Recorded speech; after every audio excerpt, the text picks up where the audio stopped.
Alors, chers internautes, une fois de plus, bonjour et bienvenue. Si vous voyez ce que vous voyez à l'écran, c'est le diapam. Le diapam, ça fait partie des produits phares de notre cher et grand docteur Kemoy Joseph, que vous avez eu à écouter, à voir tout au long, n'est-ce pas, de l'année 2018 qui est passée et encore au début de cette année 2019, 2017 et 2018 qui est en train de commencer. Alors, nous sommes avec Dr Kemoy. Une fois de plus, Dr Kemoy, bonjour. Bonjour. Toujours souriant, Dr Kemoy. Apparemment, c'est comme si vous n'aviez pas de problème là. Non, l'homme de la médecine doit être toujours souriant, on n'a jamais de problème. N'est-ce pas? Si, parce que à partir de nos thés, oui. à partir de nos consommations entièrement africaines, oui. on doit être soumis toujours à des grandes performances du jour au lendemain. Alors, docteur, avant d'entrer vraiment dans le but du sujet, à quand le centre de formation dont vous nous aviez promis en 2017? Je crois que là, ça n'émane pas de moi. Il faudrait qu'il y ait un ministère de tutelle qui est chargé pour cela. Oui. Et j'attends encore, comme il m'avait dit d'attendre. Oui. On attendra pour voir ce qu'ils vont dire. Oui, parce que je pose cette question, depuis que je suis arrivé, ça fait 45 minutes, il y a toujours des personnes qui viennent demander quand est-ce qu'ils vont se former, à quelle heure est-ce que la formation va commencer, ainsi de suite, ainsi de suite. C'est pour ça que je pose cette question, docteur. Oui, parlant de ça, en attendant l'État nous soutenir, comme il a dit, oui. nous avons émis l'idée de créer le groupe des innovateurs. Okay. Ce qui va nous amener à pouvoir d'abord faire notre propre centre de recherche à nous-mêmes avant de revenir ou d'attendre les propositions de l'État. D'accord. Alors, docteur, on revient maintenant sur le but du sujet. Dans la vidéo passée, ça fait déjà quelques 2 ou 3 mois, vous avez parlé de quelques mots sur lesquels je voudrais qu'on revienne là-dessus. Il s'agissait, n'est-ce pas, de la faiblesse sexuelle, oui. L'insuffisance sexuelle et l'impuissance sexuelle oui. et l'éjaculation précoce. Et vous nous disiez que c'est des termes qui étaient carrément différents. Alors, est-ce que vous pouvez nous dire d'abord la différence qu'il y a entre ces 3 termes? Oui, la différence est que l'impuissance sexuelle, c'est l'incapacité d'accomplir l'acte sexuel dû à l'érection du pénis. Et cela est confus. Les personnes qui sont souvent beaucoup plus confrontées à cela sont des hypertendus, des gens qui ont des artérioscléroses ou qui comportent la néphrite. Ça les entraîne à l'impuissance sexuelle. Par exemple, quelqu'un qui souffre par exemple d'AVC, d'un accident cardiovasculaire, est soumis également à une maladie comme l'impuissance sexuelle. Quelqu'un qui souffre du diabète, doit être soumis à l'impuissance sexuelle. Oui. Par contre, l'éjaculation précoce, c'est une infection. C'est causé par une infection urinaire mal soignée qui vous entraîne, qui affecte les reins et ça vous entraîne à l'éjaculation précoce. Donc l'éjaculation précoce, en bref, c'est une maladie. C'est une maladie. Et la faiblesse sexuelle, c'est l'incapacité de résister pendant l'acte sexuel. Lorsque vous ne pouvez pas mettre l'ongle sur une femme, vous avez ce qu'on appelle la faiblesse sexuelle. Et cela est dû à quoi? Cela est dû peut-être à des reins qui sont sales ou bouchés. Il faudrait prendre du temps, nettoyer ces reins, les mettre à jour et puis trouver une solution à cela. Okay. Alors tout ça concerne seulement les hommes ou bien les femmes aussi? Et généralement, le nettoyage des reins, c'est fait pour tout le monde. Oui. Le nettoyage des reins est pour tout le monde, ce n'est pas pour une seule personne. Oui. Et généralement, même les femmes, on va parler chez les femmes de la frigidité féminine. Oui. Mais je peux dire, qu'est-ce qui peut entraîner une femme à la frigidité féminine? La femme peut être affectée par des différents maux, par l'hypertension, par les nerfs. Et puis, elle se retrouve à la frigidité. Parce que par le fait de trop de réflexion. Dans tous ces 3 cas, dans quel cas est-ce qu'on arrive à la stérilité? Généralement, quand vous avez l'éjaculation précoce, ça peut vous entraîner à une stérilité parce qu'on n'est pas sûr si c'est une syphilis mal soignée, si c'est un chlamydia mal soigné ou si c'est une infection de la blénorragie mal soignée qui peut vous entraîner à l'éjaculation précoce. Voilà. Mais alors, toujours est-il que nous savons que cela provient des infections mal soignées. Voilà. Alors maintenant, tous ces 3 cas que vous avez présentés, s'il vous plaît, docteur, chaque cas vous nous donnez, dans chaque cas, comment prévenir?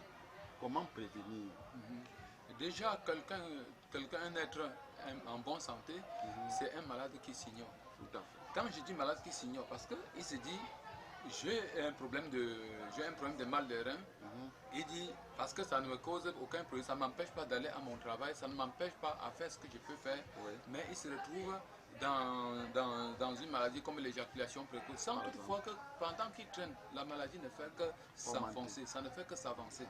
Et lorsqu'il est déjà à la phase de la faiblesse sexuelle, il se retrouve et il va peut-être, il dit, viens, donnez-moi un Viagra. Le Viagra n'est pas pour nous vraiment un traitement pour l'éjaculation précoce, non plus pour l'impuissance sexuelle. Le Viagra vous détruit plutôt, ça nous détruit. Cherchons plutôt à traiter la cause d'une maladie et non de trouver la solution avant le traitement. D'accord. Voilà. Là, on ne peut pas s'en sortir si on ne peut pas commencer par là. Tout à fait. Voilà, vous êtes déjà dans le traitement. Alors maintenant, vous avez parlé d'éjaculation précoce, comment prévenir et tout le reste. Je veux dire, tout ce que vous venez de dire, c'est valable pour tous les 3 cas que vous avez présentés. Oui, généralement, pour les 3 cas. Ouais. Quand je parle d'éjaculation précoce, je exemple, parle par exemple des infections. Je parle comment prévenir. Ce n'est pas le même cas pour celui qui a l'impuissance sexuelle. Voilà. Il faudrait déjà qu'il se fasse examiner. Voir s'il n'a pas de problème d'hypertension, s'il n'a pas un début d'AVC, s'il n'a pas un début de néphrite, ou bien s'il n'a pas un diabète peut-être avancé. Le néphrite, c'est quoi, docteur? La néphrite, c'est l'inflammation du tissu du bassinet qui se manifeste et se caractérise par des urines peu sanguinolentes. Donc, vraiment, votre gros français de la médecine que vous sortez. Vous croyez que mon gars qui est au quartier là comme ça, ou bien ma mère qui n'a pas été au école va comprendre ça? Ça veut dire tout simplement, c'est l'inflammation des reins due à des effets que vous avez des problèmes des nerfs, par exemple. Ça peut vous entraîner à cela. Par contre, l'hypertension artérielle. L'hypertension artérielle également, c'est une maladie qui provient toujours des reins, mais malgré comme les gens disent, c'est par question de fâcherie qu'on est hypertendu. C'est pas forcément être fâché qu'on contacte l'hypertension. Oui, donc c'est toujours ça, émane toujours des reins. Voilà. Et je dis également, quant à faiblesse sexuelle, il faut un problème de nettoyage complet des reins.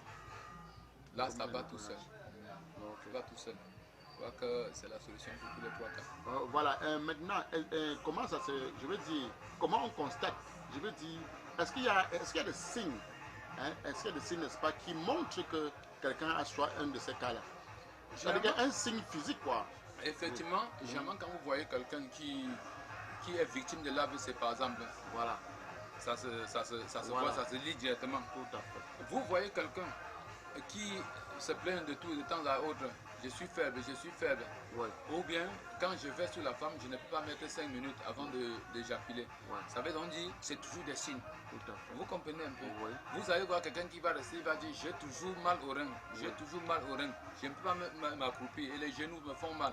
Ça veut donc dire qu'il y a une accumulation de déchets toxiques qui se regroupent autour des reins et la fête. Ok. Voilà, ça c'est très important, docteur. Alors maintenant, là, quels sont les conseils vraiment de docteur que vous êtes, que vous pouvez donner aux gens, n'est-ce pas, pour soit ne plus trop avoir ça ou bien pour guérir? Oui, déjà le plus gros conseil que parce que je sais très bien sans vous couper, au début de cette année, vous m'avez dit que vous disiez, n'est-ce pas, dans une vidéo qu'il faut toujours faire son bilan. Effectivement. Voilà. Avant de faire même le bilan de santé, la plus grande priorité pour la santé, c'est la conscience. La conscience. C'est-à-dire, lorsque on se trouve victime face à un mot, à un mal, qu'on ne peut pas définir, ce serait mieux de se faire examiner. C'est mieux de se faire examiner. Et lorsqu'on vous dit, par exemple, vous avez les déchets dans les reins, faites-vous éliminer ces déchets dans les reins. Et lorsqu'on vous dit, par exemple, vous êtes hyper tendu, vous avez la néphrite, ces symptômes ne se trompent pas. Lorsque vous trouvez déjà que vous êtes souvent affecté des nerfs, vous avez souvent les douleurs dans les reins, pensez à faire un examen rénal, de type rénal. Ou bien, quand on vous dit par exemple, il faut penser toujours à prendre une glycémie à jeûne. Là, c'est le plus gros conseil. Quant à celui qui ne peut pas faire l'examen et dit qu'il a l'éjaculation précoce, je lui conseille d'aller de se faire examiner après chaque 2 mois ou 1 mois. Là, pour trouver s'il n'est pas malade. C'est l'examen qui va déterminer. Ça, c'est très important, docteur. Ah, vraiment, ça, c'est très important. Je pense que, chers internautes, chers internautes, vous comprenez que ça c'est très important, n'est-ce pas, pour notre santé. Alors docteur, on va changer un peu de pan. Hein. Alors, docteur, est-ce que les trois cas que vous venez de présenter, est-ce que ça peut être des maladies spirituelles? Est-ce que quelqu'un peut avoir ça et que c'est né d'un aspect spirituel, par exemple? Comme par exemple, on dit les mauvais sorts, les ceci et cela. Généralement, chez moi, les mauvais sorts n'existent pas. Parce que quoi? Tout ce qui peut se démontrer scientifiquement, Oui.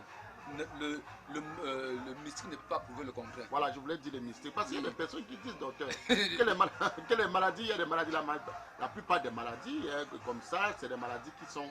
Que si vous traitez seulement l'aspect clinique, et vous ne traitez pas l'aspect, je veux dire spirituel, comme on était en train de dire là, la maladie ne peut pas finir. On ne dit pas que le mystique ne peut pas exister. Ça peut vraiment exister. Oui. Mais lorsque un mal se démontre de manière scientifique, se démontre par toutes ses caractéristiques, vous allez me dire quoi du mystique? Ou quel je vous sais qu'en vous donnant le produit, ça va éradiquer votre mal. Je ne peux pas penser du mystique.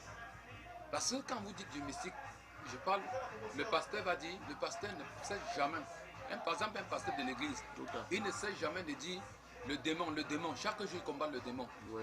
Et chaque jour le démon est toujours là. Pourquoi ne pas détruire le démon une fois et ne plus jamais parler ça? Quand on combat un démon, c'est pour l'éliminer une fois. C'est pour l'éliminer une fois. Mais quand on dit qu'on a combattu le démon, et demain on dit le feu, qu'on est en train de tirer le feu pour le démon, ça ne se fait pas. Pourquoi celui qui se dit qu'il est paralysé? Il se dit qu'il est paralysé. Le pasteur qui dit qu'il lui fait le bain de massage avec l'huile. Oui. S'il faut même revenir copier l'exemple de Jésus-Christ, est-ce que Jésus-Christ avait un jour vendu les huiles d'onction? Jamais. Est-ce que Jésus-Christ a un jour vendu de l'eau? Qu'on dit l'eau bénie, ça ne se fait pas. Et quand on va vous dire, quand on va parler, ils vont se mettre. Ça dit, j'appelle ça le fanatisme spirituel. Mais justement, docteur. Oui, j'appelle ça le fanatisme spirituel. Oui. Et c'est ça que je tire l'attention des gens. Je tire l'attention des gens. Ces choses ont des conséquences très très néfastes au sein de la société. Mais justement, docteur, excusez-moi, ça me coupe. Hein, parce que quand vous parlez comme ça, il faut déjà dire que vous, en tant que médecin thérapeute, hein, vous avez vos concurrents, généralement, je ne sais pas si je veux les appeler les docteurs ou bien les prophètes, parce qu'ils ont beaucoup de noms. Hein. Je voudrais vous dire que vous avez beaucoup de concurrents, parce que j'ai rencontré une maman qui couchait à l'hôpital, elle a l'insuffisance rénale. On veut lui faire la ponction lombaire, la dialyse. La dialyse, voilà, la dialyse, elle fait comprendre que non, il ne faut pas qu'on fasse la dialyse, qu'il faut d'abord aller voir son pasteur pour que le docteur, n'est-ce pas, pour que le pasteur essaie de voir ce qu'il faut se passer. Donc je veux dire, vous, vraiment, quel est votre constat par rapport, n'est-ce pas, à cette confrontation que vous avez avec, je ne sais pas si vous les appelez les pasteurs ou bien les prophètes? Je réponds d'abord à la question de cette dame dont vous parlez. On veut lui faire par exemple une dialyse. Oui. Elle dit non, elle va aller consulter son pasteur. Oui. C'est pour que le pasteur ressuscite ou bien enlève le... Selon elle, le pasteur va enlever le mal. Il va enlever le mal comment? Il ne peut pas réussir à enlever le mal. Il ne peut pas réussir à enlever le mal. Surtout quand on dit une infection du tissu du bassinet. C'est ça qu'on appelle l'insuffisance rénale. Oui, dû à des germes bactériens. Parce que c'est ce que les gens ne comprennent pas.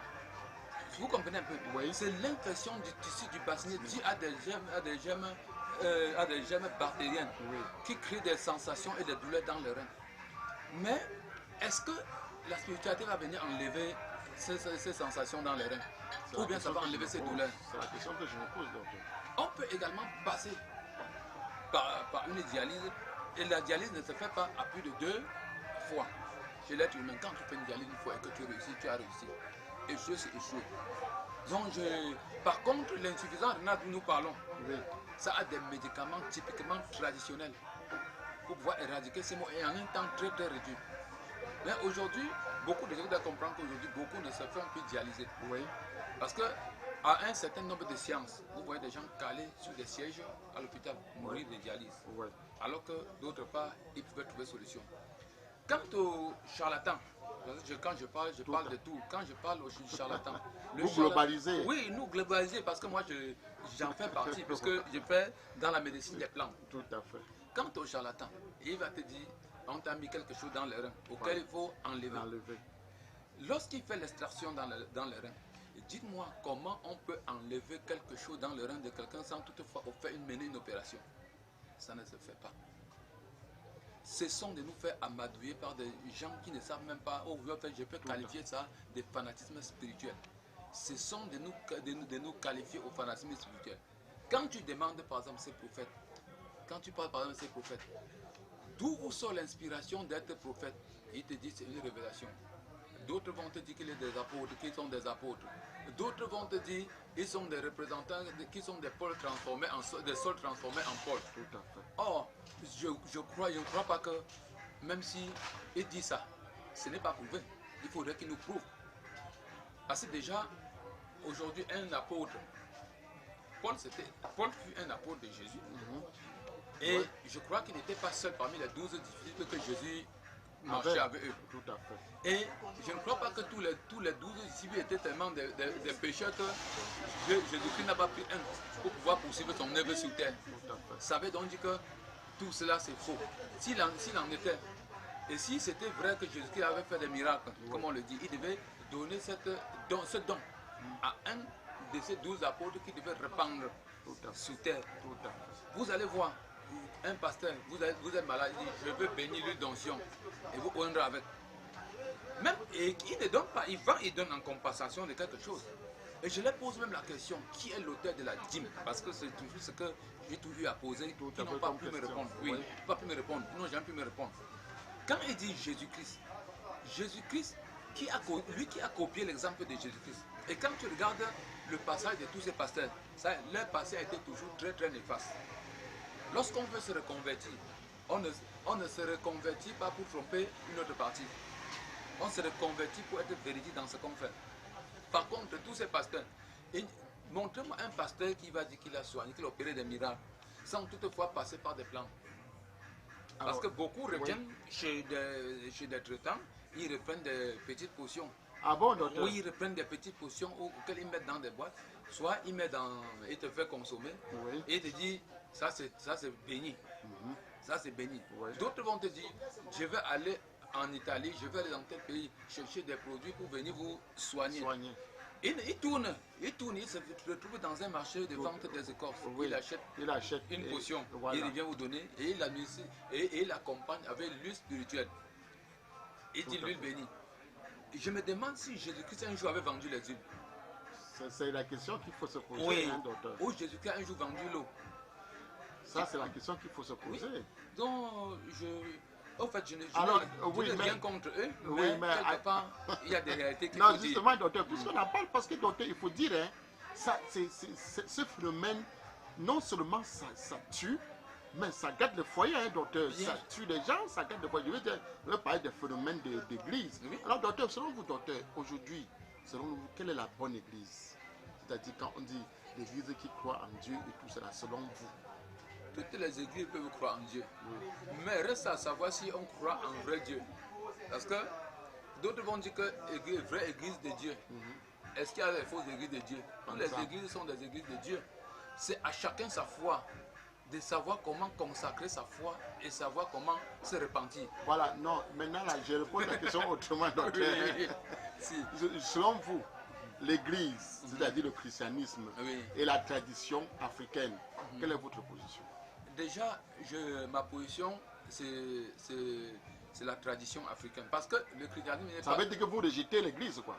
Non, le christianisme n'est pas une religion. Le christianisme n'est pas une religion. Parce que dans le mot christianisme, il y a le mot Christ. Oui. Vous comprenez un peu? Oui. Ça veut donc dire, c'est comme vous allez dire, un missionnaire. Un missionnaire, un christian.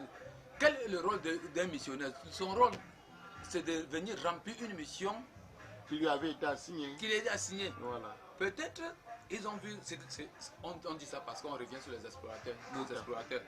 C'est à partir des explorateurs qu'on comprend qu'on comprend le mot christianisme, qu'on comprend missionnaire. Ouais. Vous comprenez un peu? Mais quand il venait, l'animisme était déjà sur pied. Tout à fait. Qui était quoi? Qui était la tradition ancestrale? qui était la tradition ancestrale. Oui. Et aujourd'hui, beaucoup également confondent ce sort ancestral en charlatanisme spirituel. Voilà. Ça veut dire, le pasteur va dire, vous n'allez pas tuer les moutons par exemple sur vos crânes. Tout à fait. Ça ne se dit pas. Voilà. Parce que quoi? Oui.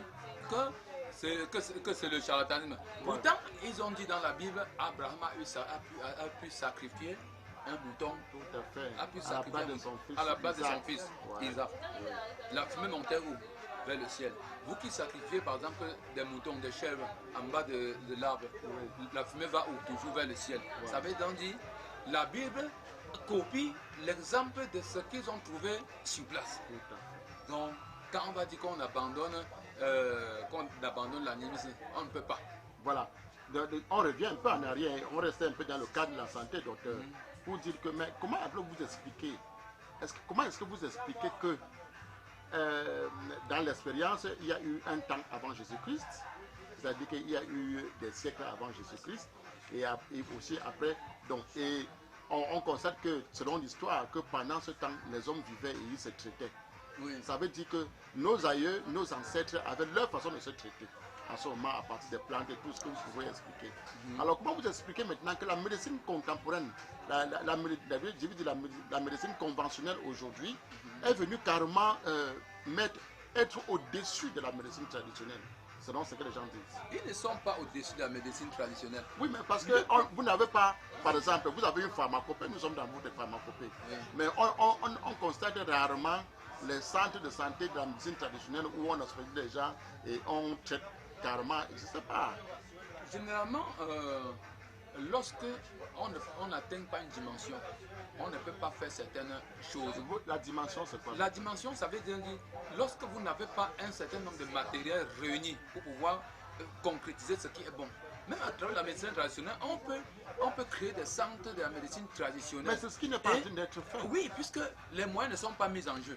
Qui Or, doit lorsque mettre vous voyez ces par exemple moyens-là? des centres de santé sponsorisés par l'État, l'OMS et tout, Ah, voilà. bon, aussi l'OMS mettait tous ces sujets en place. On peut également, parce que quand on parle même de collaboration, on peut travailler avec la médecine moderne, hospitaliser les gens dans la médecine traditionnelle, dans des officines bien structurées, Tout à fait. et appeler certains médecins de l'hôpital, de la médecine conventionnelle, Oui. pour pouvoir venir intervenir soit dans certains cas chirurgicaux, ou certains cas où ça nécessite Leur l'intervention. présence, leur intervention. Là, ça nous ferait vraiment du bien. Mais quand on est démuni, les appareils sont chers. Tout ce qu'il faut structurer, un centre est coûteux. Or, tes moyens sont limités. Tu ne peux pas faire face à la médecine conventionnelle. Aujourd'hui, nous sommes en train de nous trouver démunis parce que c'est par défaut d'un certain nombre de moyens. Vous voyez par exemple au Ghana, dans des pharmacies traditionnelles, dans des pharmacies modernes, vous allez trouver des produits des pharmacies traditionnelles.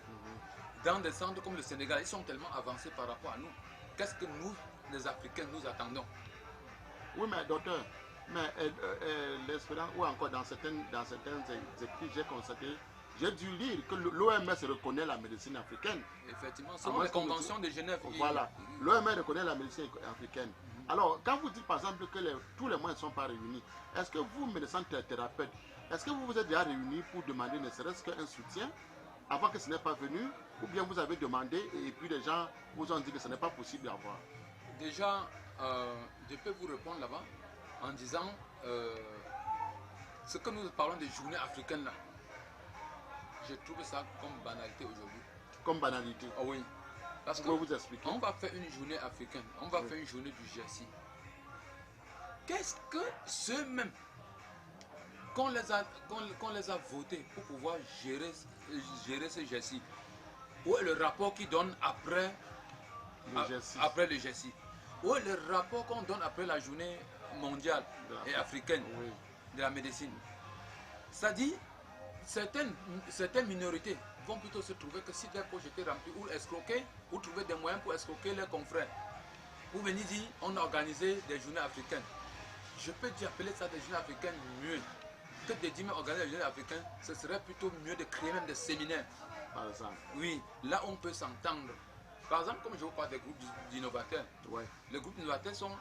C'est des rencontres, Ouais. c'est des différentes rencontres Ouais. à l'imprévu, des échanges Oui. qui donnent le nom de groupe des innovateurs auxquels on se rencontre avec les médecins, on se rencontre avec les traditionnels, on se rencontre avec un peu tout genre. Et lorsque les idées ont concordé, Oui. nous on a baptisé une fois un nom des innovateurs. Et ça c'est pour redonner espoir à la médecine traditionnelle, Oui. vraiment, africaine, typiquement africaine.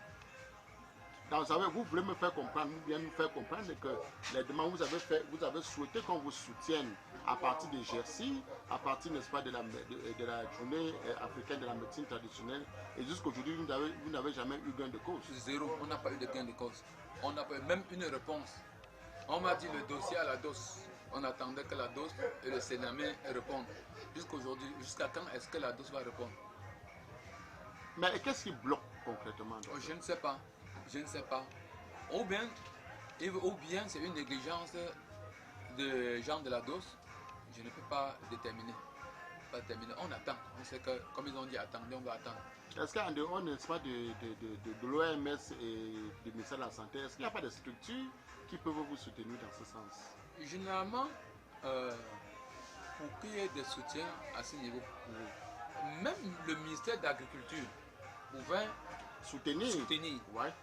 Mais aujourd'hui, ils se disent plutôt que l'agriculture est seulement déterminée pour les denrées consommables à vivre frais. Alors qu'eux-mêmes, ils pouvaient mettre la main dans la pâte pour soutenir la médecine traditionnelle. Le PAV pouvait bien soutenir la médecine traditionnelle, mais ils ne le font pas. La Croix-Rouge pouvait également soutenir la médecine traditionnelle, ce qu'ils ne le font pas. Donc il y a autant de choses. Oui, mais alors quels sont vos cris d'alarme aujourd'hui, n'est-ce pas, pour le soutien de la médecine africaine? Au fait, mon plus gros souci, c'est de voir la médecine africaine redoser son blason, comme à l'accoutumée, comme ont fait nos parents traditionnalistes dans le temps. Oui.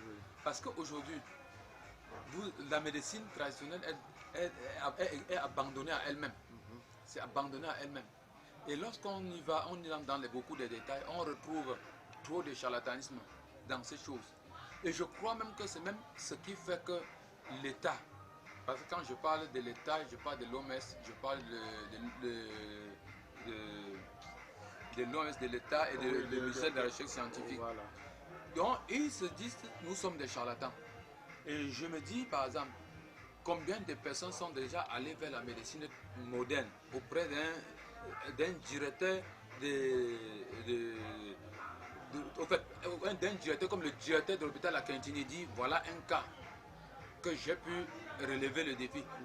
Faites examiner et vous me donnez, et vous me dites, là, il doit consommer, par exemple, un docteur comme le docteur Sonnet. Oui. Il va rester dans son bureau, tu vas plutôt venir dire, je cherche comment je vais avoir un prix pour telle maladie. Par exemple. Oui. Alors que ça ça ne devrait pas être comme ça. Ça ne devrait pas être comme ça. Oui. Et lui, même s'il le donne, il le donne par fantaisie. Et je ne crois même pas qu'il peut même faire ce genre de choses. Tout à fait. Parce que pour aller même vers là, il doit normalement passer d'abord par la délégation régionale de la santé. Tout à fait. Parce qu'il y a toujours des gens qui posent des doléances, qui veulent des prises en charge à la délégation de la santé. Or, la délégation pouvait profiter par là. Ou quelqu'un qui s'est amené vers le délégué régional de la santé, lui demandant vraiment ce cas, je peux me défendre. Ouais. Il te fait aller faire les examens. Il te remet le patient. C'est le patient qui viendra lui remettre le carnet de retour en disant que j'ai trouvé solution à mon problème. Ça va encore l'amener à comprendre, une fois de plus, la médecine traditionnelle a une place valorée au sein de la société. Ok. Alors, docteur, le groupe d'innovateurs dont vous venez de parler, Oui. quel est son but? Quels sont ses objectifs?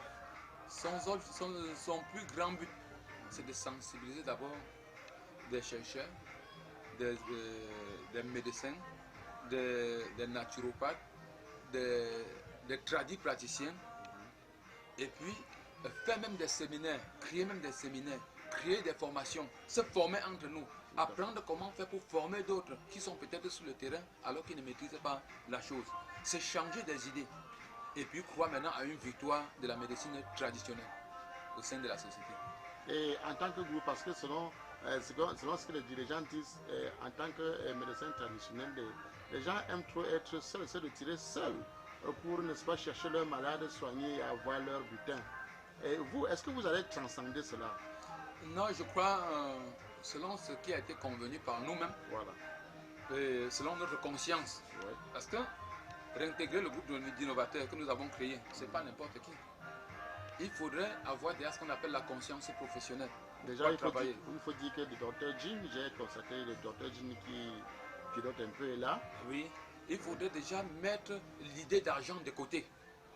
L'argent pourra venir après. Mais on ne met pas au départ l'esprit d'argent au devant des choses. Sinon, ça va se dissocier. Et il y a certains gens qu'on ne peut pas les accepter dans ce groupe. Parce que il y a des gens qui ont l'esprit d'argent, il y a des gens qui ont l'esprit de charlatanisme. Il y a des gens qui ont plutôt l'esprit de dire je vais enlever ça. Nous n'acceptons pas ça quand nous savons que toute chose peut se passer soit par des opérations, soit par des injections et tout, et tout, et tout. Il y a aujourd'hui des méthodes d'aspiration, Ouais. mais toujours on passe une seringue. Mais quand quelqu'un vous dit qu'il va mordre l'endroit et faire sortir le mal qu'il y a là-dedans, on ne peut pas accepter ce genre de gens au sein de nous. Donc notre plus gros souci, c'est de voir le blason de la médecine traditionnelle s'élever et lever le flambeau de cette médecine plus haut que l'Afrique, que le Cameroun. Que le Cameroun demain soit aussi l'un des premiers pays au sein dans le monde à avoir implanté sa médecine qui devient de plus en plus très très grandiose. Qu'on ne parle plus seulement de la médecine afro-asiatique comme on le dit tous les jours, qu'on parle également de la médecine africaine, typiquement camerounaise. Parce que quand je dis ça, vous voyez que le Cameroun c'est un peu l'Afrique en miniature. Toutes les plantes qu'on va trouver dans l'Afrique, c'est pas se retrouver au Cameroun. Ça se retrouve au Cameroun. Je ne vois pas quelles plantes. Toutes les plantes que vous allez trouver en Indonésie, en Chine, ça se retrouve au Cameroun. Les Chinois vont vous dire qu'on a fait ceci, on a fait cela. Alors qu'on prend nos propres plantes, on les transforme et on nous les revend. Alors que nous-mêmes, nous pouvons les transformer. Mais qu'est-ce qu'il faudrait faire? Il faudrait des moyens pour pouvoir créer des machines pour transformer et mettre tout, pour pouvoir extraire les principes actifs de chaque produit. Là, on peut également être au top, comme la médecine traditionnelle, la médecine conventionnelle. Et enfin, créer ce qu'on appelle l'ordre des naturopathes et médecins chercheurs du Cameroun. C'est très important. Oui, là vous voyez, les médecins, ils ont l'ordre. Ouais. Pourquoi nous, les traditeurs, parce qu'ils sont unis, Oui. ils vont toujours nous dépasser. Ah oui, ça c'est vrai. Or, si nous avons eu aussi à créer notre vous étiez en train de parler de la création de l'ordre des médecins thérapeutes et tout le reste. Voilà. Oui, en créant l'ordre. Et vous disiez que ça faisait partie des objectifs de l'association Le groupe des innovateurs. Le groupe des innovateurs. Oui. Voilà. Oui, si on parvenait déjà à créer ça, créer notre ordre de médecins, ça devait l'ordre des pharmacologues auquel on sait que tel charlatan est à tel endroit, où on sait qu'il fait mal. On doit le détecter, lui donner à l'État va lui redresser. Tout à fait. Et en lui redressant, il pourrait également rentrer dans notre groupe, voir comment les choses avancent. Et je crois que beaucoup de charlatans vont être éliminés. Parce que si aujourd'hui on entend qu'on a pris ce charlatan et que c'est les chercheurs qui l'ont pris, Voilà. parce que ce qu'il fait, ça n'adhère pas Oui. au sein de la société. Et puis ça suit tout le... Il détruit plutôt ce que les meilleurs peuvent le faire. Oui. Et puis on le livre à l'État. L'État lui redresse selon les sanctions du code pénal. Là, d'autres vont avoir peur de faire certaines choses. D'autres vont même disparaître de la ville. Tout à fait. D'autres vont même fuir. D'autres vont abandonner ce métier. Tout à fait. Parce que beaucoup font ce qu'on appelle la médecine de vente parce qu'ils ont faim. Tout à fait. Celui qui doit faire la médecine n'est pas celui qui a faim. Honnêtement, celui qui doit faire la médecine n'est pas celui qui a faim. Quand tu as faim, un élève qui vient devant toi, il n'a pas de moyens pour se soigner. Déjà, il ne parvient même pas à payer une pension à l'école. Oui. Il arrive devant toi. Je suis malade. Tu vas lui dire, va chercher 5 000, il va prendre 5 000 pour se faire soigner. C'est une exemple. Or, un médecin ou un herbo médecin qui n'a pas faim. Moi par exemple, je soigne les élèves gratuitement. Je soigne les élèves gratuitement. Il y a les élèves et les handicapés, je les soigne gratuitement chez moi. Les élèves et les handicapés? Oui. Il y a aussi les mères d'enfants que je soigne, les mamans de nouveau-nés que je soigne gratuitement chez moi. C'est ma manière de contribuer.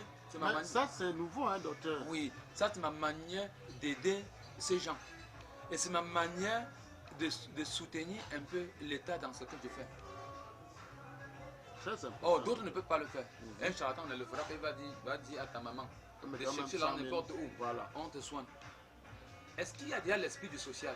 Il a laissé l'esprit du social où? Il bafoue le social parce qu'il veut ce qu'il doit manger. Alors que lorsque quelqu'un se présente devant toi, il faut d'abord regarder le social. Nous ne sommes pas présents comme la médecine moderne.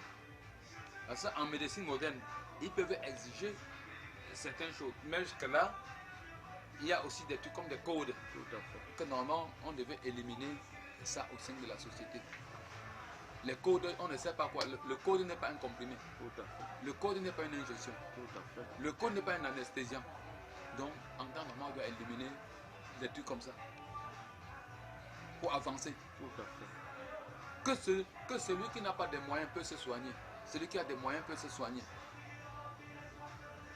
C'est un peu ça que nous déplorons au sein de la médecine naturelle. Et que vous voulez mettre dans le groupe les innovateurs. Alors docteur, est-ce que c'est un groupe qui est déjà clos ou bien vous attendez, vous acceptez les membres? Au fait, la porte est ouverte à toute personne qui veut s'adhérer dans la transparence. Sauf qu'il faut qu'à quelqu'un en venant qu'il se fasse un examen de conscience. De conscience, effectivement, c'est ce qu'il dit dans la transparence. Il faudrait qu'il soit conscient. Le groupe des innovateurs n'est pas forcément... C'est qu'il accepte de partager. Parce que docteur, j'ai constaté que parmi les médecins thérapeutes là, il y a des personnes qui n'aiment pas partager leur expérience avec d'autres. Hein. Effectivement. Mais on doit collaborer. Oh, chez vous, c'est différent. Chaque jour, je vois les médecins thérapeutes à votre soin. Et chaque jour, je vois les médecins thérapeutes ici. Et vous leur donnez des formules, et ainsi de suite. Toujours, on doit toujours conseiller. Puisque du jour au lendemain, on apprend la médecine traditionnelle. On ne connaît pas en médecine traditionnelle. Là où tu dis je connais jusqu'à être limité, c'est là où l'autre personne est en train de commencer. Voilà. Ça dit c'est d'échelle par échelle. C'est très important. Oh, c'est ce que nous ne comprenons pas. Mais le charlatan qui va rester, tu vois, il va dire je connais tout. Il va travailler pour Pierre, il va travailler pour Jacques, il va travailler pour Toby, il va travailler pour André. Il devient une fois généraliste. Ce qui va lui manquer, c'est d'opérer. C'est d'opérer. Mais s'il avait su que je peux anesthésier cet endroit, façonner, avoir un peu de 5 francs, il doit le faire. Parce que quoi, c'est la politique de vendre à la famille. On va même se plaindre que ceci, c'est là le charlatanisme. C'est la famille qui entraîne parfois au charlatanisme. Parce que vous allez voir quelqu'un qui a par exemple travaillé, il a été peut-être dans une société où un matin on lui dit que le travail est fini. Il ne parvient plus à trouver un autre travail. Et il trouve que la facilité, c'est de se jeter dans la médecine où il va au marché, il achète un produit, il va donner à quelqu'un, il boit, il guérit, il devient naturopathe. Ça ne se fait pas. Où est alors la conscience là-bas? Celui qui doit mourir, tu vas dire quoi? Consciemment, voilà. tu diras que tu ne l'as pas tué. Tu l'aurais pas, même si tu ne l'as pas tué, tu l'aurais aidé à mourir. Voilà, tu l'aurais aidé à mourir. Oui. Parce que tu lui as donné confiance, tu lui as donné un médicament, il croit qu'il va guérir. Effectivement. Alors que ce n'est pas le cas. Il ne va pas donc guérir. Et peut-être ça peut plutôt la fatalité. Voilà. Je prends l'exemple de certains que j'ai retrouvés à Oyem. Au Gabon. Au Gabon. Qui sont mes frères camerounais? Il faut noter, hein, docteur, les chers internautes, il faut noter que... Qui sont mes frères camerounais? Oui, que le docteur a passé un bon bout de temps au Gabon. Hein. Oui, qui sont mes frères camerounais? Ou c'est moi qui va les enlever à la prison de Yem? Mais c'est des grands médecins au Cameroun, des grands évolués au Cameroun. Wow. Mais ils se font piéger et tomber dans le coup du gouvernement gabonais comme des petits chiens. Où était la conscience en ce moment-là? Il a déclaré ce qu'il ne veut pas faire. Or, avant de dire en médecine, avant de dire je traite, il faut être capable de traiter. Il ne faut pas aller tâtonner. Il faut être capable d'interpréter une maladie. Il faut être capable de distinguer telle maladie par rapport à l'autre. Quelqu'un doit te dire je suis hépato-ento-gastro. Ça veut dire il est fait pour soigner les ulcères gastriques, l'estomac, l'hépatite virale. Mais tu ne peux pas lui demander, définis-moi l'hépatite virale, il est capable de définir l'hépatite virale. Mais il est là pour soigner. Il soigne quoi finalement? Tu lui demandes quel est le symptôme d'hépatite virale. Il ne serait pas capable de te dire. Oui. Il va te dire parfois, quand je vois quelqu'un les yeux jaunes, quand je vois quelqu'un devenir jaune entièrement, il a l'hépatite. Tu vas quel est son symptôme? Comment tu appelles ce symptôme? Il va te dire que, mais c'est l'hépatite, non? Voilà ce qu'il va te répondre. Et c'est quelqu'un qui se dit, qui se proclame, il se prononce anthro-gastro, hépato-anthro-gastro. Vous comprenez un peu? Je comprends. Quand un médecin conventionnel, il entend ce genre de choses, il entend ces explications, qui est incapable de parler par exemple de l'ITER en cas d'hépatite, il se dit qu'il est anthro-gastro, il est anthro, et il ne connaît pas définir la maladie, il va soigner alors quoi? Tu soignes mal que tu ne connais pas. Donc ce que je veux dire c'est que je parle ceci d'abord à mes confrères naturopathes, mes confrères traitants, mes confrères médecins, mes confrères praticiens, de ne jamais prendre le risque de faire ce qu'on ne connaît pas. On fait ce qu'on connaît et non tâtonner dans ce qu'on fait. Ne pas embrasser 10 000 maladies alors qu'au fond tu ne peux soigner un. Être limité dans ce que tu fais. Prendre l'examen de conscience et croire maintenant à la victoire du traitement où tu t'es engagé. C'est ça que je voulais dire aux yeux du monde entier. Docteur, on est vraiment rassasié, hein? Comme toujours. Toujours, par vos dires, par vos expériences, par vos connaissances. Et vraiment, nous, au miroir social, santé et environnement, ou bien art, culture et tradition, c'est vraiment notre souhait que, n'est-ce pas, vos connaissances, que, comme vous partagez avec eux, ou encore avec nos internautes, n'est-ce pas, qu'ils trouvent vraiment, je ne sais pas, soit de la guérison. Satisfaction. Oui, satisfaction dans tout ce que vous dites. Parce qu'en domaine médicinal, la médecine traditionnelle, la guérison est la première priorité de la santé en médecine traditionnelle. Parce que quand on va chez un traitant, par exemple, je prends par exemple l'exemple de certains de nos papas où j'ai eu à connaître dans le temps, qui étaient des très bons praticiens. Les premiers souvent les gens allongés sous la cour, comme par exemple sous la cour du docteur Jamon, dans l'histoire quand on voyait la maladie du sommeil. Tu voyais des gens allongés là. Oui. Chacun trouvait sa guérison avant de quitter de là. Avant de quitter là. Mais pourquoi aujourd'hui nous on ne peut pas copier cet exemple? Même si il fallait payer, bien sûr, des choses sont beaucoup avancées. Maintenant, beaucoup de choses sont avancées. Les choses sont maintenant beaucoup avancées. Donc, on doit aussi comprendre que les gens vendent leurs intelligences. Ils vendent ce qu'ils ont appris. Ce n'est pas la médecine qui vend, mais ils vendent ce qu'ils ont appris. Or, prenons toujours l'examen de conscience, c'est ça que je demande à tout le monde. Et je demande au miroir social de ne jamais être fatigué de se balader pour pouvoir prendre l'examen de conscience de tout un chacun. Ce qui va aider le monde à mieux grandir et avancer. Et c'est aussi ça qui fera avancer la médecine africaine, camerounaise et typiquement traditionnelle. Très important, docteur. Alors, vous l'avez toujours dit, mais si vous pouvez encore répéter, n'est-ce pas, vos contacts et votre situation. Oui, le contact c'est le 698 70 67 09. 698 70 67 09. 66 41 83 06 8. 66 41 83 06 8. Pour tous ceux qui peuvent me contacter. Voilà. Alors, chers internautes, nous étions avec Dr Kemwe Joseph, herbo, médecin, qui nous a donc expliqué un bon nombre de choses. Alors, docteur, merci beaucoup de nous avoir reçus aujourd'hui. Merci également. Okay. Et à la prochaine. Et à la prochaine. Merci. Alors, chers internautes, merci. Et à la prochaine. Et je vous laisse encore découvrir le nom d'un nouveau produit, qui est le Diapan, n'est-ce pas, qui est dans la pharmacopée de Dr Kemwe Joseph, situé à Douala, plus principalement au marché de Dakar. Si vous voulez, n'est-ce pas, vous le rencontrer, il est vraiment très accueillant, il est vraiment très disponible, n'est-ce pas, à vous recevoir. Chers internautes, merci et continuez à faire confiance au miroir social. C'est dans YouTube et à la prochaine.